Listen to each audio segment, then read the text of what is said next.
Okay. All right.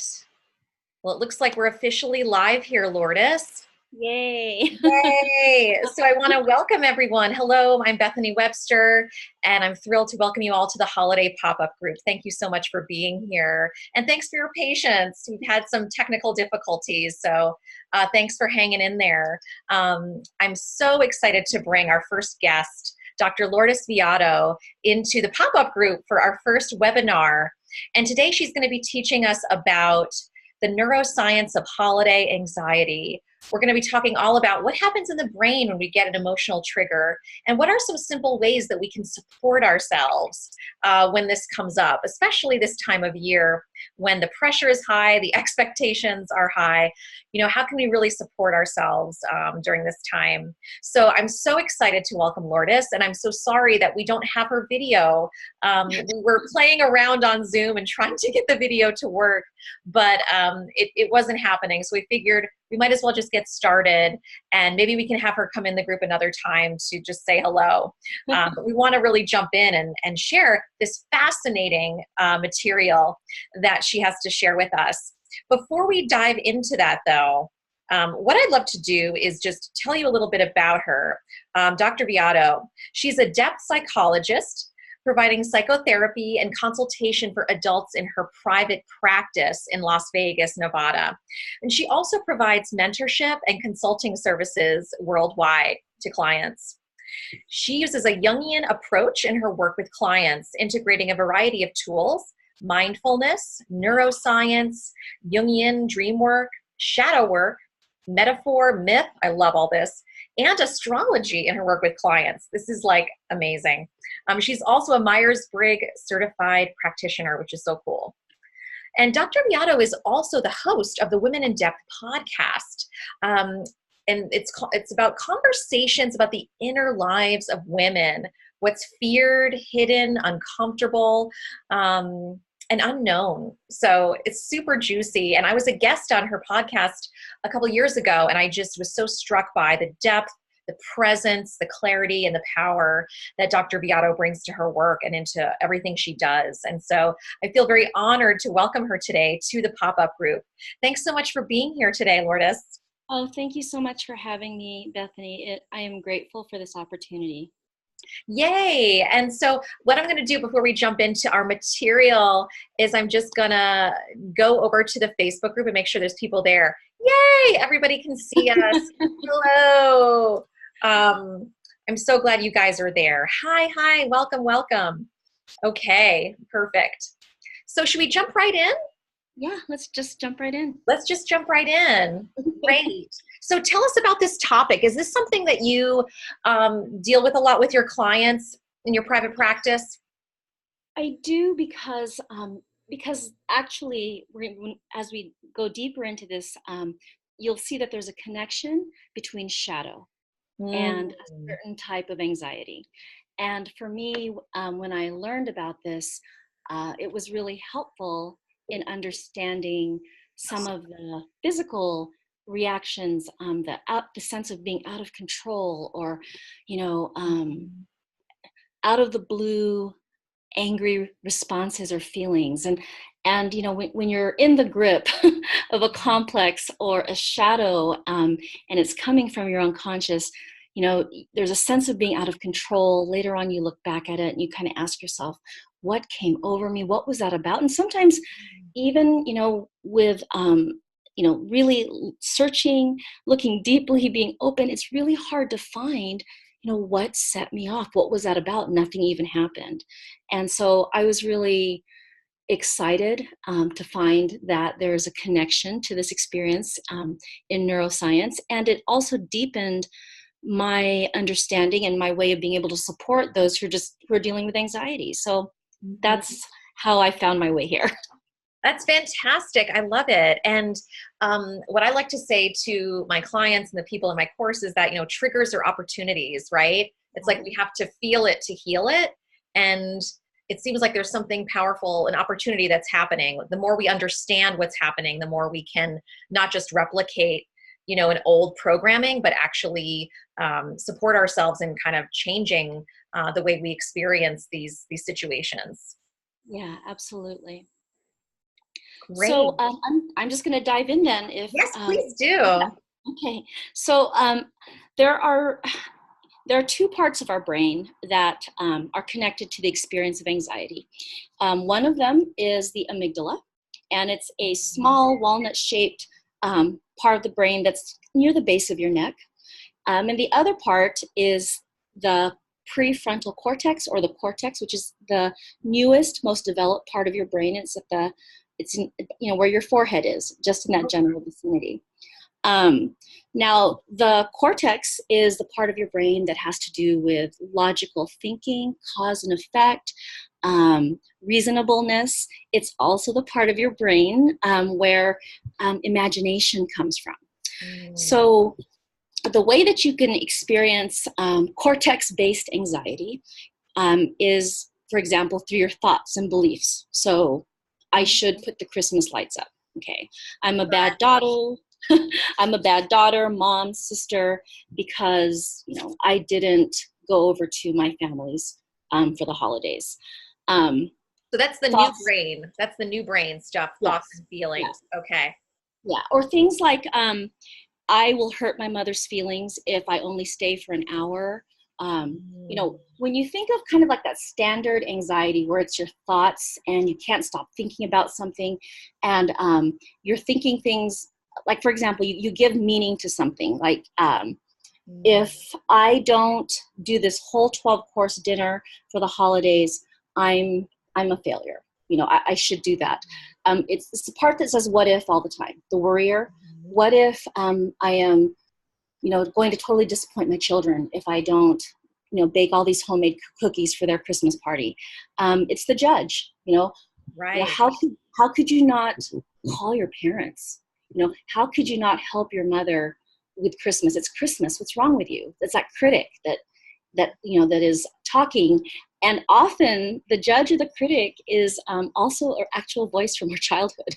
But as adults, it becomes just another voice. Another part of this thought-based process of the cortex is the victim. The holidays are completely ruined. I will never enjoy Thanksgiving. Why even bother? It always turns out this way. And the victim, promotes depression because there's just a sense of hopelessness. And then finally, another big part that I think we can all relate to with the holidays is the perfectionist. Mm. You should be strong enough to handle your family. You should be able to hold it together. You should call your mother, those Right. types of things.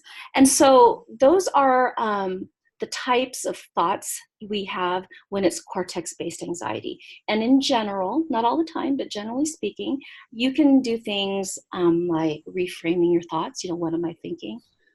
What's a more helpful way of thinking that? You can explore the beliefs or assumptions underneath those thoughts. So maybe if you're thinking something like, if I don't do, fill in the blank, I'm ruining Christmas. So where does that belief come from? So it comes from this belief that you have to be a certain way in order to be loved, to be good, to be accepted, to have approval. You can also work with visualization and imagery because with the cortex and imagination, the cortex visualizes worst case scenarios. It brings up traumatic memories. And so when you're dealing with the cortex, those types of mental type of processes can help to manage them. But that's just one type of anxiety. And the type of anxiety that I feel most of us struggle with, especially when we've had childhoods that were traumatic or unsupportive, painful, is cortex is a different type of anxiety that actually originates in the amygdala. Now, remember, I mentioned the amygdala is at the back of our skull, kind of at the Yeah. base, and it is virtually unchanged from when our ancestors first walked this earth. You Wow. know, I didn't yeah, realize that. yeah, and it's the oldest part of our brain. It's in the older part of the brain. They sometimes call this part of the brain the reptilian brain. It kind of lets you know that's a very primal part of ourselves. Yeah. And amygdala-based anxiety is the anxiety that we feel when we perceive that there's a threat to our safety, that we're in danger. Okay. So the amygdala is very sensitive to this. So it's constantly scanning, it's looking for tone of voice, it's looking at body language, it's picking up the nonverbals, and it's taking all of this in and making sure that if there is a threat, it is going to let you know. So if you imagine that you are an Indian in the southwestern plains and you are walking through the desert one night and you hear a twig snap. And you hear maybe, you know, you know that there's an animal out here. You can hear breathing, maybe some kind of low growl. You know, at that moment, you know, your body is going to flood with adrenaline and Right. because it's priming you to either fight, flee, or run, or freeze. Because if you freeze, perhaps you can be so still and small that you won't be noticed and you can stay safe. Okay. And so our amygdala doesn't know it's 2018. Right. Yes. And again, responds to what you perceive as a threat, what's dangerous for you. And so, you know, if you feared your mother's anger, and so you kind of, you know, really had to be careful around her because you didn't want to set her off, this type of emotional memory can lead you to freeze when in the present moment you are in a situation where someone who means a lot to you, someone who you care deeply about, is perhaps upset with you. Right. So anything that's kind of like a template, your amygdala goes, I've been here before, this is dangerous. And so what could happen is that, you know, maybe your mother is talking to you and you suddenly, you lose your ability to speak. You just can't, the words don't come out, or you're not thinking clearly, or you suddenly, you just shut down. You can't talk, and even though you're having all these feelings, you're just not able to do anything with them. And so in that moment, your amygdala is using emotional memories to protect you in this situation. So the amygdala is a protector, and it uses the language of emotion. So whenever you have felt afraid because you were in danger, if you ever were being threatened and you were afraid for your safety, whether that's emotional, physical, any type of safety, wherever you felt helpless and powerless and you were going to be hurt, your amygdala remembers that. You know, so perhaps one day you are having a conversation with your partner, and your partner and you are discussing what you're going to do for the holidays, and suddenly you're finding yourself being very defensive, very short. You may lash out at them, and your partner tells you, I'm just, you know, trying to talk to you about what we're going to do for the holidays, and you don't understand why you're even reacting this way. And what the amygdala has picked up is that somewhere in the past you were in this situation before with someone who you were in intimate relationship with, and when you began to disagree or offer your opinion, suddenly you were threatened and you were in danger. Wow. You know? And in that moment with your partner, while you're safe sitting on a couch talking, your body is now flooding with cortisol and adrenaline, and you're either going to fight with them, which is why you're starting to get very snappy, or you're going to shut down, where this is where they're trying to talk to you and you have nothing to say. You don't want to say anything. You just want to leave the room, and you're saying, I'm going downstairs. I don't want to talk about it. And that's how you're dealing with this in this moment. And then you're also now, you know, feeling upset with yourself for reacting this way.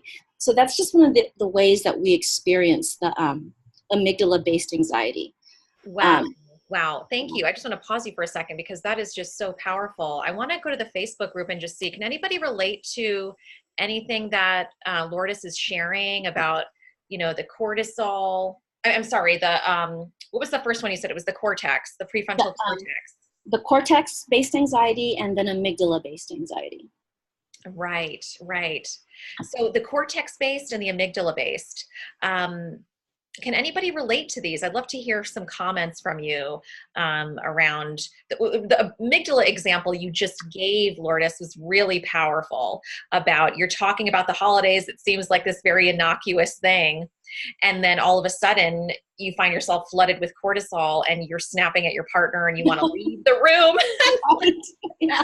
I can totally, like, it's a great example of how the amygdala works in terms of, like, it seems like such an innocuous thing in the moment, in the surface, but underneath, the amygdala is reading it as a stressful situation because there's something similar. And I'm struck by how all this can take place outside of our awareness of what's really going on. Like, it's so easy to say, your partner is like, oh, you're just grumpy, what's wrong with you? Or you're just like, you could be saying to your partner, well, I'm just in a bad mood, like, so much can go unacknowledged. Ruth Miller says, absolutely. She can totally relate. Yes, I can too. So it's really interesting what's happening under the surface, isn't it? Yeah, and it's those feelings, the feeling where you honestly don't even know why you're having this reaction, and you're thinking, okay, what happened today? Am I tired? And you really are racking your mind, and you can't put your finger on anything. And when that happens, when it seems like this is unexplained, out of the blue, over the top, disproportionate response, that's a sign that this is amygdala-based anxiety. And so it's important, because you have to figure out what kind of anxiety is this, so you know how to respond. Again, if it's more of thoughts of judging yourself, what ifs, you should do this, you shouldn't do this, and you're concerned more with how others might perceive you, the responses you'll have, that's generally cortex-based anxiety. And then you can do, becoming aware of your thoughts, your feelings, replacing those thoughts with more helpful thoughts, exploring the beliefs that you have underneath these thoughts. So that works with that. Now, oh my gosh, Lourdes, are you there? Yes, I'm here. I think I can see you now. Can you see me now? Yes, I think your speaker is starting to work. Ah, yay! I don't know what happened. Oh my gosh, there you are. Hi, I'm sorry I interrupted your train of thought there, but something clicked on Facebook, and apparently we're together. There we are. I'm glad. Oh my gosh. Well, it's so great to see your beautiful face. And I just want to say to everybody, we were having some technical difficulties and we couldn't get her video to work, but now it's working. So I'm so happy that we got here. And Lourdes, thank you so much for sharing about the power of knowing the difference between the cortex-based anxiety and the amygdala-based. And it seems like it's easy to confuse them, isn't it? Yeah. And because here's the thing too, that you can have both together also. So one of the ways too that you can tell that it's amygdala-based anxiety is that, noticing your thoughts, trying to change your thoughts, exploring your beliefs, trying to change the beliefs, it doesn't seem to work. And so I always, when a client tells me, I knew it was my judge or my critic or the victim, and I knew what they were saying, and I changed what they were saying to something more helpful, and I just, it wasn't working. And so that's a sign that it's probably not cortex-based. Also, one of the ways that you can tell it's amygdala-based is these are the physical responses. So people will say, suddenly, my stomach was so upset, I felt like I was going to throw up, or my heart was pounding. I got this headache out of the blue. I suddenly just wanted to lay down. I was exhausted. I couldn't think. I was at work and I couldn't make sense of anything in front of me. Yeah. And so when you have a physical reaction, that's that adrenaline and cortisol coursing through your body. And the interesting thing about when you are having this response is your brain's ability to cope and respond is seriously hampered, because there's only three things that your amygdala wants you to do right now to stay safe. It's either fight, run, or get very, very still. And all the energy in your body is focused on that. So the neuroplasticity, your brain's ability to do something different, is completely shut down when you have cortisol and adrenaline running through your body, which is why later on you look at this moment and you say, gosh, I knew I could have said this, I could have done that. I'm a grown woman, why didn't I do this? And in that moment you just feel like you couldn't do anything, and you really can't. So again, if you have a strong physiological response, if this seems to come out of the blue, if you are suddenly having a very strong response, it's not in proportion to what's happening. Right. Suddenly you're snapping, you're angry, you just slammed something and everyone's looking at you like, are you okay? Like, what's going on? That's a sign that this is amygdala-based anxiety. So to cope with this is different. Yeah. I'm really curious about what you recommend for these really strong bodily-based reactions. So once you are having an amygdala-based response with anxiety response, it has to run its course. So it's one of those things where the adrenaline and the cortisol have to drain from your system. And what you can do to help this is relaxation. Because when you are doing things like deep breathing, so slow, deep, full breaths, or diaphragmatic breathing where you're expanding your diaphragm and your abdomen, or if you are doing yoga or meditation or visually based meditation or a counting meditation, all of these activities do have a physiological effect on your system. So your heart rate is slowing down. Your body is getting signals that, okay, we are actually safe. Yeah. And your muscle tension is starting to leave your body. And that's how you move out of an amygdala-based anxiety response. So in the moment when you're in it, the best thing you can do is to slow down, get quiet, breathe.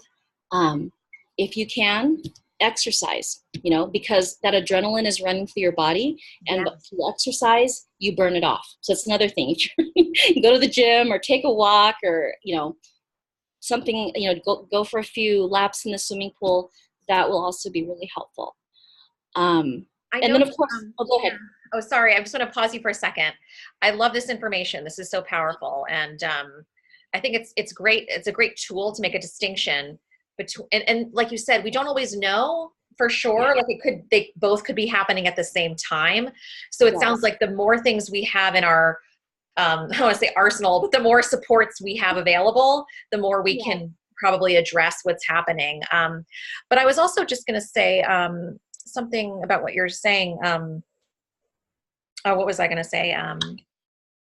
That we just have to let this run its course, the amygdala-based, body-based stuff, that no matter how much we think through it, like with our affirmations or, it's not really going to make a difference to go in our heads, that we really actually have to go into the body, into the body. Soothing, kind of get out of our heads in a way. It's probably like less helpful to stay up here. Yeah.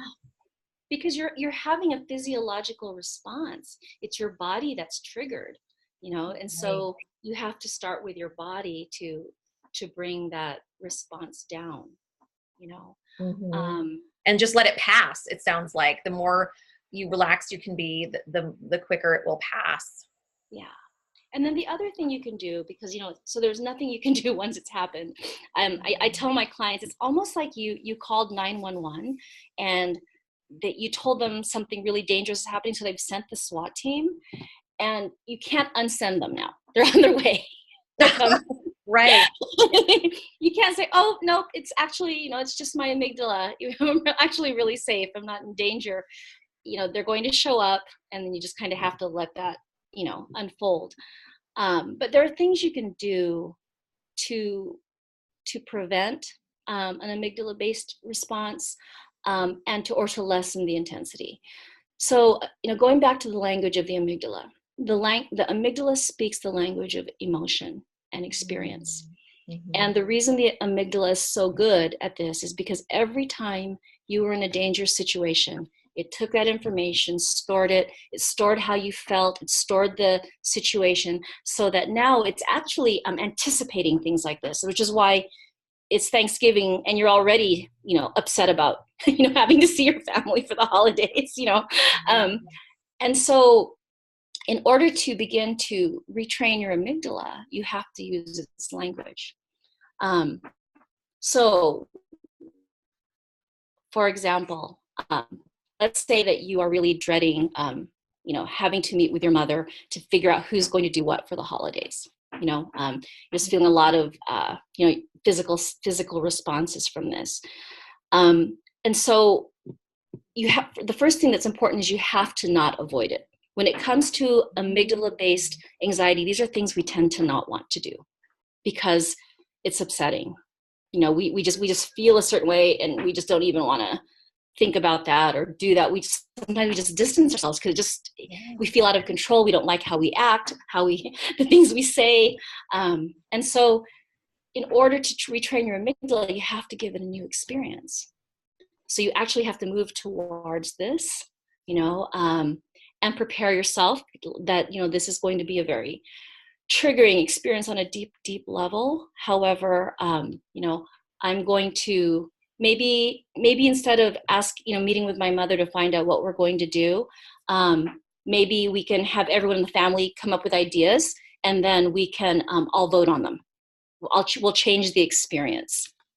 Maybe instead of going into this with a sense of dread, I will, like you said, Bethany, go into it as an opportunity, and tell myself I'm going to be very uncomfortable, very triggered, but you know what? I'm not in danger. I'm really not in danger. I can get up and leave at any time. No one's going to hurt me. I have control right now. It's like telling your amygdala, I'm not 3, I'm not 7, where I had no choice but to experience this. It's like, and your amygdala takes this new information and it's a new experience. You feel it's a new feeling. And so now the amygdala has more data to work with, not just the data from your childhood. Wow. Thank you. That is just such powerful information. And it really kind of dovetails with kind of the work that I teach around inner mothering, which is like developing an inner mother self that, when the inner child's worries, fears, triggers come up, that there's a kind of a loving presence alongside it that can help that inner child feel safe. It's kind of like a different language, but describing the same thing, like an adult, present, calm aspect of ourselves, so that we don't go all amygdala, we have, some prefrontal cortex active, and in that doing so, building connections between those parts of our brain. So it's kind of interesting to see it from the inner mothering perspective, but it's actually building that neuroplasticity as well. And then creating those new neural pathways. And when you're able to keep yourself, grounded and in a different place emotionally as you move through this experience, you may still be anxious, but it will be more cortex-based anxiety. And you're telling yourself things that this is not, 20 years ago, and I have control, and I'm safe. And like you said, Bethany, telling yourself or hearing your inner mother, just like you would comfort your child if they were going into something really scary. You're okay. This isn't the same thing. You're going to be nervous, but, we'll keep doing this and it'll get easier, that type of thing. Right. Yeah, that's what's required to begin to retrain the amygdala. It has to have new experiences and new emotions.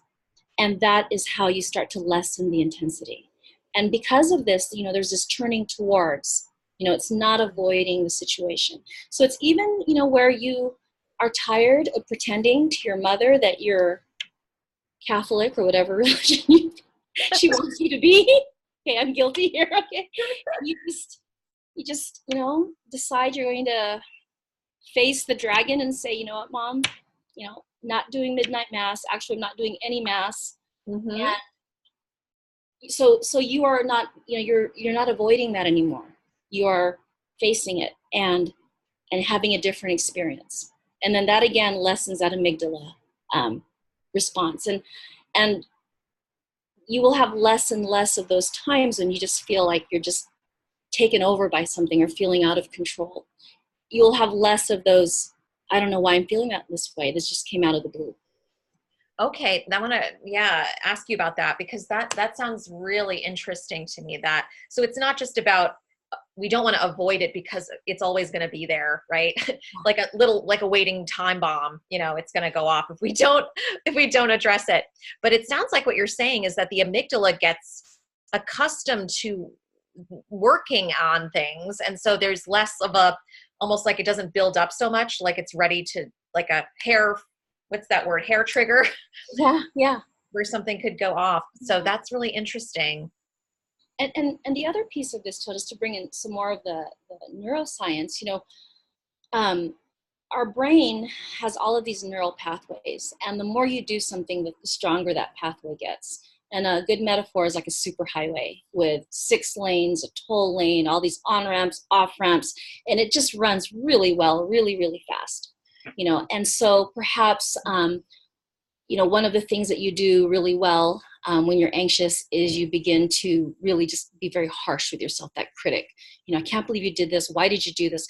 And you do this easily. You don't even have to try. And it's because over the years, there's been this neural pathway that was started sometime in your childhood when there was an external critic or external judge saying these things to you. That voice has now become internalized, and you've really made this highway even bigger. And without even thinking, you're on this highway now, and you're doing the same thing to yourself that your mother did to you. So the process of changing how you respond is creating a new neural pathway. So it's almost like I have this huge expanse of land, maybe it's covered with jungle, and now you're, yes, we're saying you're going to build a road here. And you first look at it and you just think, I don't even know where to start. And so when you first, like maybe the first time you're hearing this information, you become aware that, oh, I can build another road. Yeah. And then when you begin to ask yourself, okay, is this cortex-based anxiety? Is this amygdala? Now you're starting to maybe lay out the road, as you begin to practice and become aware, then this road becomes, maybe now you have sidewalks on it. Maybe it has, the paint to actually mark the road. And then eventually you'll be able to catch yourself when you're on that old way of being and say, no, there's another way to do this. And then get onto that new neural pathway that you're building, just how to respond differently and with more conscious awareness, versus the other one, you don't even think about it. You're just on that road. It's almost like the car's driving itself, like cruise controller. Yeah, the self-driving cars. I had a client joke with me once that when she looked at the road, she said, she goes, I feel like I don't even have a shovel. She goes, I need some heavy duty machinery. I need some cement trucks, and I need a bulldozer. And she just said it was very overwhelming to think that she had to create this new way of being. But that's this process of creating new neural pathways, which now your amygdala is learning something different. And you will always have the old pathways there. They don't go away, which is why even after you've done this work for so long, you can still find yourself sometimes responding in a certain way. However, the more you address this, the more attention you put on this, the more loving, that's the other part of this, the more loving you are with yourself in this process, the more you tend this road, it'll become more natural to take this other path instead of that one. Oh, that's beautiful. I love that. And the way I typically describe it is there's 2 paths. There's a path we've walked down on our feet, like, a trail that's been walked on by like hundreds of people, you walked on it hundreds of times. Then when you have to build a new path in the woods, it's all like, you have to hack away all the tree limbs, and then you have to like walk on it like a lot before it actually looks like a path at all, right? It just looks like a crowded path in the woods where there's no clarity. Very similar. I like your metaphor as well, that it's like, you got to put down the sidewalk tape and to get that speed and that ease of going down that new neural pathway. And the practicing it. I love how you said, I took what did I wrote down what you said. Changing how you respond is changing the neural pathway, and leaning into that. And that's what I'm actually going to be teaching you all later in the group. I'm going to do a session with you on creating a new path for this holiday. I love that. So what can you do? What little step, even if it's just a tiny step, right? It's just one more step on that new pathway. Yeah.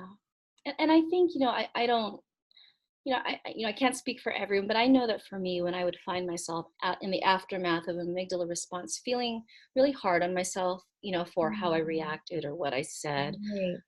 thinking I should know better. I'm a therapist. I should know this stuff. How could I not, do something differently?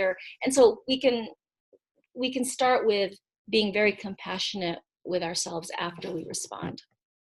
Yeah, I can Because tell you like an example. I remember I it was one year of Christmas, and I knew the next Christmas I was like, I don't want to go to Christmas next year. Like, this is going to be the last one. And then before that next one, I had a plan. Oh, actually it was that year. I was like, I'm going to create a plan of what I'm going to do this year. And I didn't want to hug my mother. That was going to be way too triggering for me. And that was a new step of like, going down a new pathway, that it's safe for me to respect my own physical boundaries. And I wanted to leave after an hour. I didn't want to stay long. And I had a plan that if I felt really unsafe, that my partner and I would just going to give him a signal, and we were going to leave. Like, no telling no one. I also did a visualization where I pretended that I had like a bubble around me when I was at the family gathering, and had like my spirit animals with me. I had symbols like on each part of me. And it really helped. Even though I went to the Christmas, I didn't want to, but it was a step to go there in an empowered place.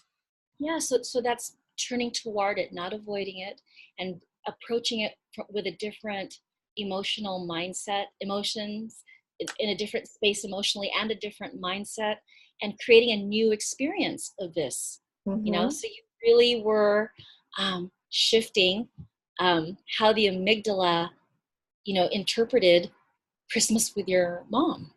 This was new data. New data was coming in, even though I felt flooded in many moments. I was on high alert, the whole time I was there. But I had safety with me. I had my partner there. I think I had like something in my pocket, like a affirmation. And, I went to the bathroom actually at one point and read that, to kind of like shore up my sense of safety. So there's lots of different ways to do it, right? That's a great example, Bethany. Everything you described right there is exactly how to begin to retrain the amygdala, and teach the amygdala that, situations like this, seeing your mom at the holidays, it's not life-threatening. You're not in danger. You're safe. It may feel like you're in danger, but you're actually safe. Yeah, and that's why one of the things I really teach really strongly is about telling that inner child that she's safe. Like, that's a mantra just over and over, because we can say that intellectually to ourselves plenty of times, but it's really, I think, through going through some of these experiences that the inner child gets, wow, I really am safe. I lived through that. Right. So I love that whole concept of leaning into it. Yeah.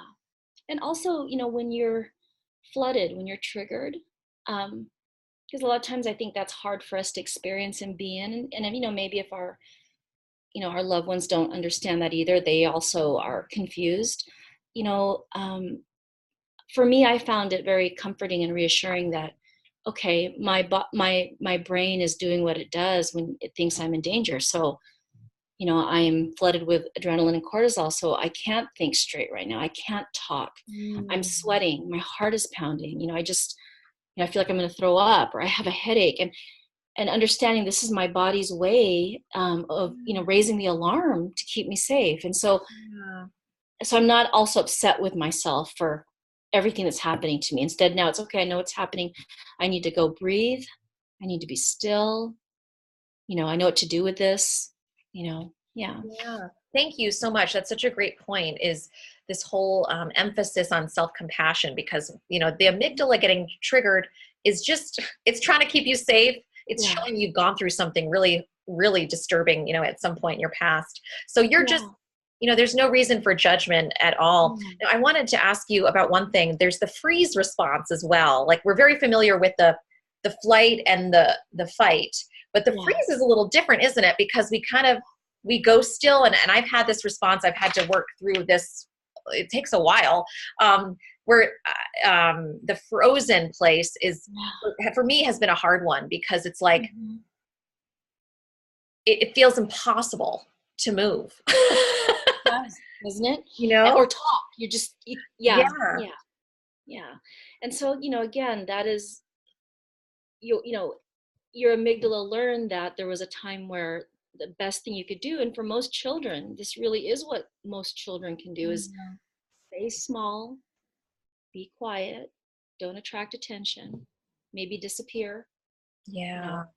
You know, because you don't want to call attention to yourself. And, you know, and you just get as still and as quiet as you can, because that's what kept you safe. And that's often one that, you know, if you've been through a traumatic childhood, that is very, very common.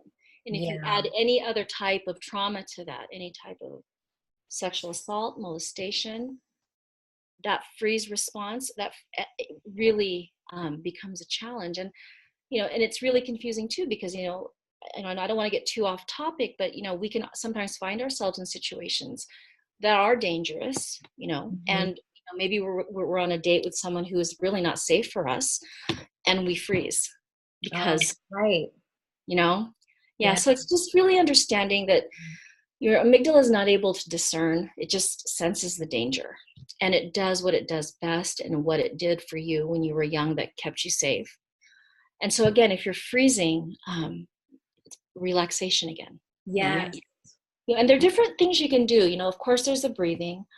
Sometimes listening to calming music, taking a warm bath, progressive muscle relaxation is really good, especially with the freeze response. So you can actually, you know, go through your body and just tense different parts of yourself and then release them, you know.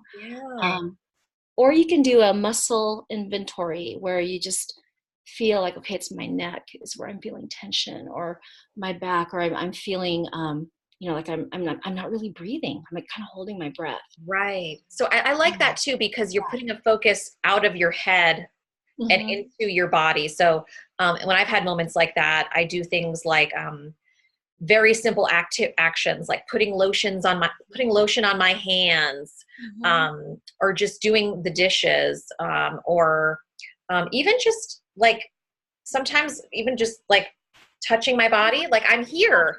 I'm actually here. I'm here in my body. I'm safe. I'm not in any kind of unsafe situation. It's just a trigger. And I'll even say to my little bee, I'm like, little bee, I'm here with you. I've got you. I love you. All is well. I know you're triggered right now, but and that's totally normal given what you've been through. And I'm here with you right now. We're just going to take it one breath at a time. And saying something out loud can sometimes break that, you know, dissolve or interrupt that pattern, that flow. And some kind of, you know, like a mantra that, you know, you are safe, you are loved, you know, you are, and just saying that over and over again, you know, is really, really helpful. And then again, you know, the other thing too, if you're able to do this, is to exercise. And it doesn't have to be vigorous. It can be taking a walk. You know, take a walk, go into your backyard, just walk around, you know, move your neck around, do some stretches, yoga poses, again, just to ground yourself back into the present moment, not this time machine that's taken you back to a time when you were, you know, terrorized, you were terrified, you know. That's a very powerful thing. Another powerful thing that you guys can remember is ground yourself in the present moment, whatever that takes. To like bring that other consciousness online, that you're not stuck in the past, that you're actually here now, and that all is well. Oh, this has been amazing, Lourdes. Thank you so much for your time. I want to respect your time because I know we get started a little late, but are you able to stay around for a couple of questions? Yeah, I'm good. Okay, cool. So I'm just going to go to the Facebook group really quick and see.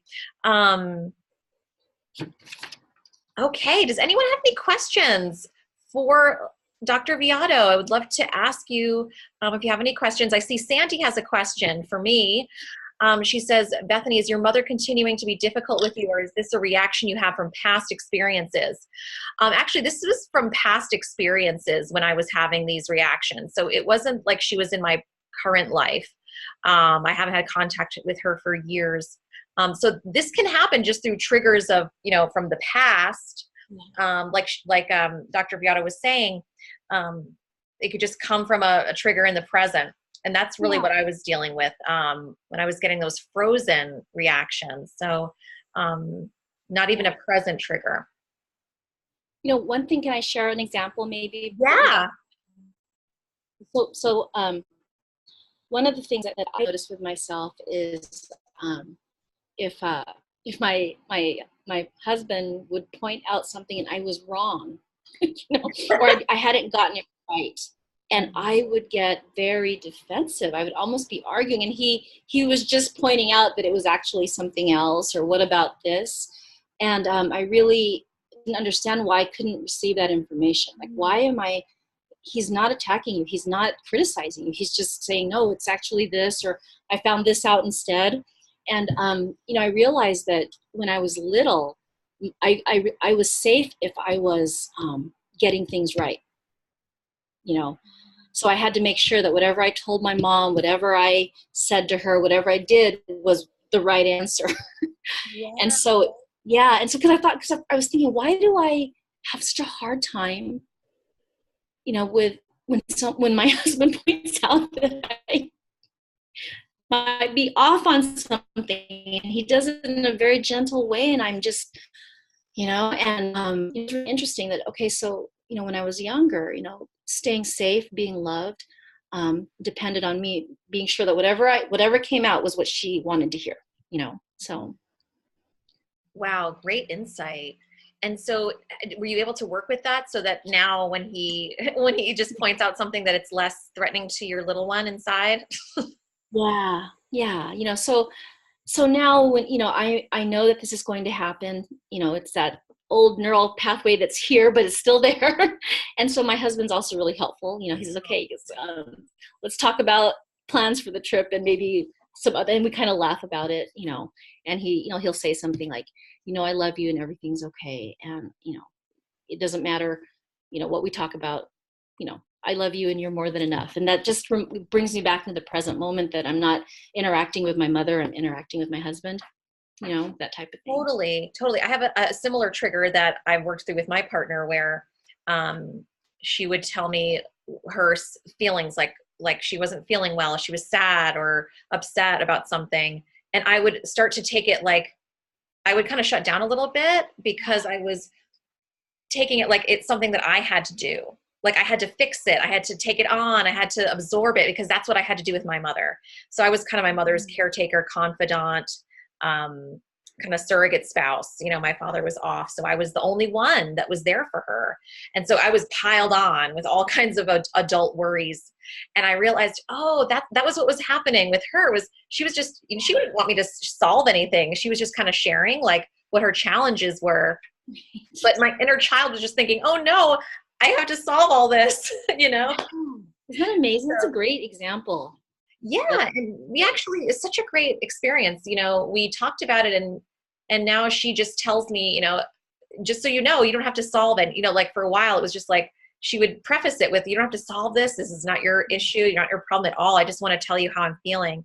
And wow, what a difference. It just like allowed me to open up so much more empathy and took away all that stress. So it's such a learning experience, isn't it? We're just peeling off these layers of old adaptations that we they're so sneaky, the way that they come in. You're just like, why am I responding this way right now? Like everything's okay, it just is. And you really have to kind of sit with that and see where does this go back to. And again, that's where like the shadow work comes in, because these are things that are out of our immediate consciousness. And so becoming aware of what is in shadow, what our blind spots are, what's hard for us to see. And these are typically, again, those overreactions that we have. Right. That's a real clue. Mm-hmm. Yeah. All right, I'm going to see if there's one more question, and then we'll close. Okay. Okay. Okay, here we go. Melissa asks, I've had deep physical pain in my chest. It's been very intense for 2 years. I've done loads of therapy, and I'm a therapist, and I've tried lots of exercises and just being with it. It's been grief, anger, and so many things. And it's getting louder and louder. Have you any experience with this or anything like it? I haven't been in contact with my mother for 1.5 years. Wow. Mm. I, I know that, the body stores our emotional memories and that trauma. And, when I've worked with anyone who's dealing with long-term, physical or chronic pain, it's helpful sometimes to try to see, if that pain is actually that emotional pain, but we are feeling it's embodied now. And Mm. um, doing, I obviously this would be deeper work, but doing that deeper work around what that emotional trauma is. What is it that is heavy on your chest? Mm. You haven't spoken to your mother in some time, and so maybe exploring what's keeping you from that. Not that you need to talk to her, but just maybe exploring, Yeah. this time in the space of keeping yourself safe, you know, um, and maybe that can lead you to where this goes. It's difficult to really find the trails.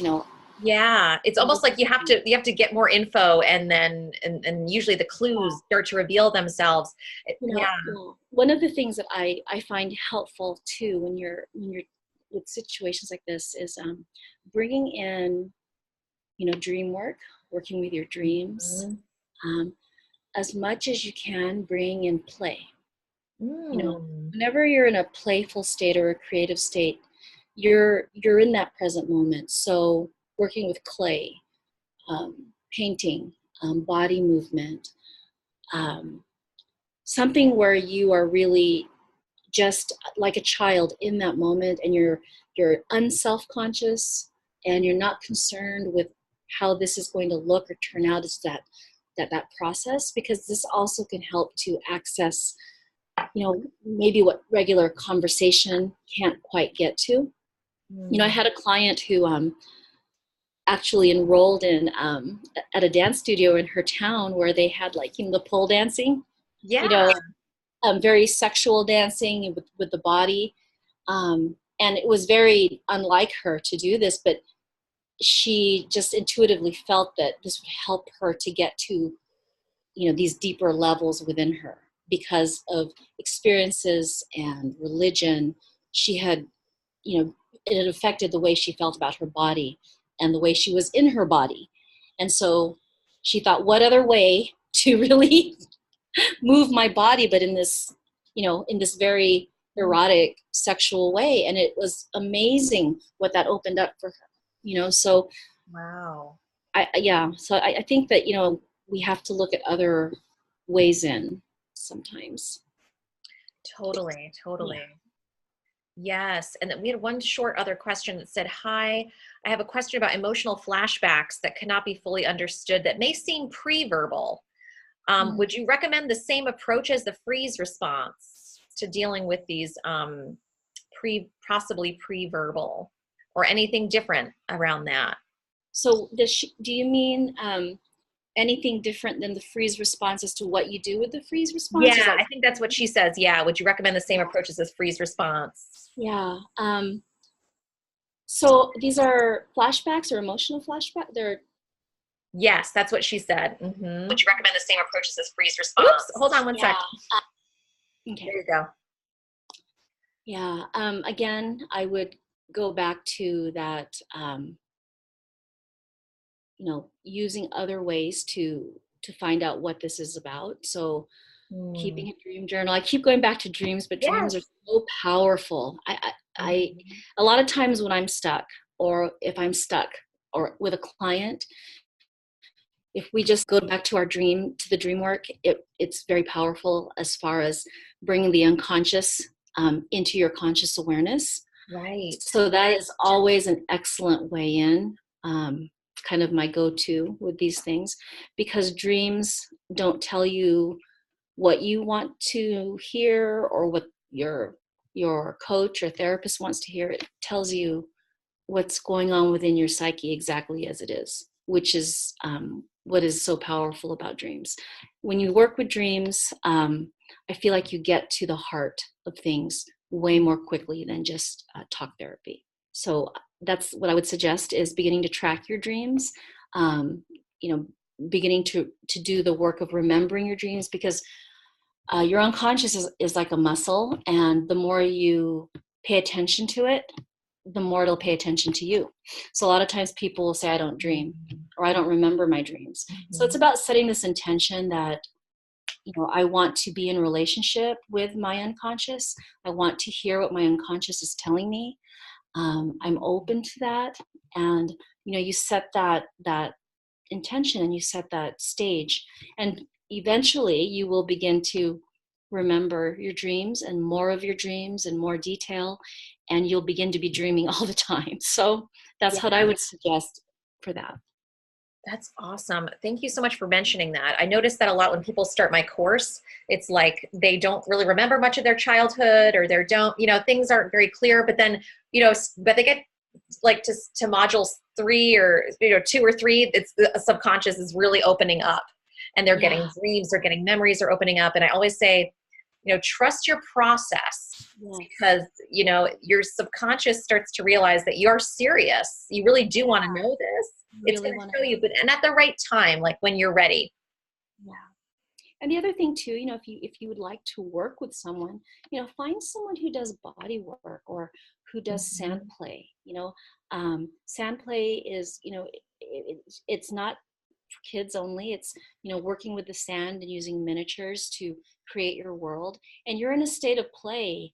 And so it's your unconscious. And so whatever you're putting in that sand, whatever world you're creating, is telling us about your world. And so I think when we're dealing with these really deep parts of ourselves where we can't find the answer logically or intellectually with our prefrontal cortex, we have to meet the unconscious where it's at. So through dreams, through play, through your body. Yeah, and it will. I think that was wonderful what you said, Bethany, that when your unconscious knows that you really, really are serious and you want to know, it will begin to respond, and you can hear it. And, then that'll begin that process. Wow. I'm so glad that we're kind of ending on that note, because that feels like such a powerful place to kind of close, because we're talking about the mind and the brain, and which is so mysterious, and it kind of links to this larger, the mind, and our dreams, and we're part of this larger mystery, and the dreams are part of that, right? That there's something supporting us. Our dreams are always giving us images to help us understand, what's really going on. So I'm so glad we got a chance to just talk about that a little bit. I'm glad you mentioned that, because what we've talked about today has been very, it's about the brain and what it does, the cortex, the amygdala. So it's very, cortexy. Okay. However, if you only approach from that perspective, you're missing so much. And, it's important, like you said, Bethany, you have to be open to what your body's telling you, what your psyche is telling you, and this connects you to your intuition, that knowing that you can't really explain, you just know it. It's not your cortex, and so that's part of all of this. That mystery is part of this this healing process. Truly, truly. Thank you so much, Dr. Viado, for being with us today. It's been such a gift to share space with you and to learn from you. I love so much that you shared. I actually took a bunch of notes that I'm going to share in an email with everyone, so they have some good takeaways.